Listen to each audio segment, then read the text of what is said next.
বিশ্বাস করো আমি অনেক কপিরাইট খেয়েছি, আর আমি কপিরাইট খেতে চাই না, তাই আমি ভিডিওটার কন্টিনিউ।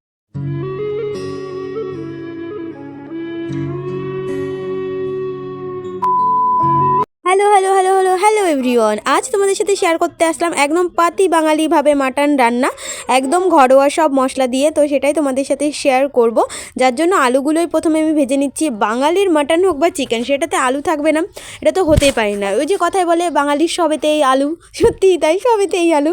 তো যাই হোক, রান্নাটা করার জন্য প্রথমে দেখো গোটা গরম মশলা তেজপাতা ফোড়ন দিয়ে দিয়েছি।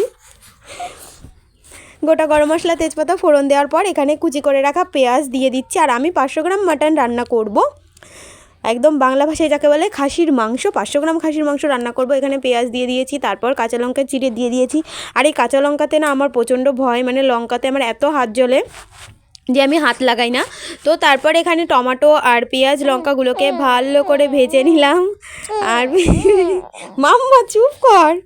ভেজে নিয়ে তারপর দেখো এর মধ্যে মশলাটা কষাচ্ছি। এর মধ্যে আমি চুপ কর, হলুদ গুঁড়ো, লবণ, তো লবণটা তোমরা তোমাদের টেস্ট মতো দিয়ে দেবে।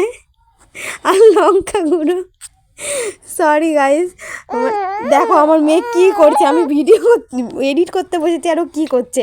আর এখানে দিয়ে দিচ্ছি হচ্ছে আগে থেকে প্রেশার কুকারে হাফ সিদ্ধ করে রেখেছিলাম খাসির মাংসটা। তো আমি আজকে এভাবেই রান্না করছি, সেটাই তোমাদের সাথে শেয়ার করছি। এটাকে ভালো করে কষাতে হবে যতক্ষণ পর্যন্ত আমার মেয়ের মানে তাই আমি ভুলে যাচ্ছি। তো এটাকে ভালো করে কষাতে হবে যতক্ষণ না তেল ছাড়ছে। আর হ্যাঁ, আমি এটাকে 50% সেদ্ধ করে নিয়েছি, আর 50% আমি কষানো আর যেটা রান্না করব জল দিয়ে, তো এটাতেই করব। বিশ্বাস করো টেস্টটা কিন্তু দারুণ হয়েছিল। আমি তো মানে এখন এডিট করছি তো দেখেই জিভে জল চলে আসছে, এতটা টেস্ট হয়েছিল। তো তারপর দেখো এখানে যে মাটন সিদ্ধ করা জলটা ছিল সেটাই এর মধ্যে দিয়ে দিলাম। আর কিছুটা জল গরম করে রাখা আছে সেটাও খানিকটা দিয়ে দেবো। তার আগে আলুটা অ্যাড করে দিচ্ছি। আলুটা যেহেতু ভাজাতেই সিদ্ধ হয়ে গেছে, তো তাই জন্য আমি আর আলুটা দিয়ে কষাইনি, তাহলে কিন্তু আলুগুলো একদম গলে যাবে। আর মাংসের মধ্যে আলু গলে গেলে কিন্তু খেতে ভালো লাগে না। তো এখানে জলটা একটু গরম করে রাখা ছিল, সেই জলটাই এর মধ্যে দিয়ে দিলাম। এবার জলটা দিয়ে একটুখানি আমি ফুটিয়ে নেব। এখনই আমি সঙ্গে সঙ্গে ঢাকা দিয়ে দেব না। তো যাই হোক, দেখো এখানে এখনই দেখছো তো এই যে নারলির পিসগুলো দেখতে পাচ্ছ অনেকটা ছেড়ে ছেড়ে গেছে। তো অনেকক্ষণ ধরে আমি কষিয়েছি।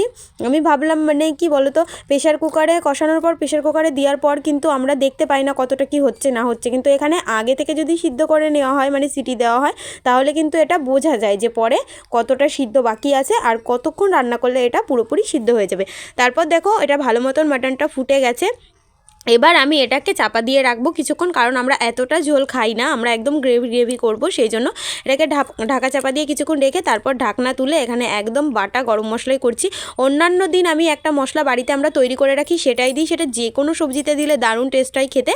তো যাই হোক, আমি যতক্ষণ রান্না করছিলাম তোমাদের নিধিসোনা কিন্তু ততক্ষণই ঘুমিয়েছে, আজকে আমাকে একটুও ডিস্টার্ব করেনি। না হলে অন্যান্য দিন আমি যদি রান্না করতে আসি আমাকে কতবার উঠে ওর কাছে যেতে হয়।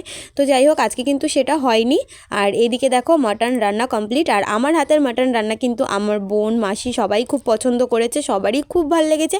আর এর আগে একবার আমি একদম উনুনের জালে রান্না করে খাইয়েছিলাম, সেই ভিডিওটাও তোমরা দেখতে পাবে আমার চ্যানেলে গেলে, অনেক পুরনো ভিডিও। সকাল থেকে দেখেছো ভিডিওটা আমি স্টার্ট করেছিলাম, বাট সেরকমভাবে কন্টিনিউ করতে পারলাম না, কারণ কি বলতো পাশেই পিকনিক হচ্ছে, তো প্রচণ্ড জোরে জোরে গান বাজছে। আর বিশ্বাস করো আমি অনেক কপিরাইট খেয়েছি, আর আমি কপিরাইট খেতে চাই না, তাই আমি ভিডিওটা আর কন্টিনিউ করিনি, আর এখনও করতে পারবো না, কারণ গান একটু বন্ধ হয়েছে, তাই ভাবলাম ভিডিওটা এই সুযোগে আমি ভিডিওটা এন্ড করি। তো ভিডিওটা তোমাদের কেমন লাগলো জানিও, আর অবশ্যই লাইক কমেন্ট শেয়ার সাবস্ক্রাইব করতে একদম ভুলবে না। আর সাবস্ক্রাইব তো করবেই, তার সঙ্গে সঙ্গে পাশে থাকা বেল আইকনটা টুক করে ক্লিক করে দেবে। আর হ্যাঁ, অবশ্যই অল অপশানটা ক্লিক করবে, নাহলে কিন্তু আমার প্রত্যেকটা ভিডিওর নোটিফিকেশান তোমাদের কাছে গিয়ে পৌঁছবে না।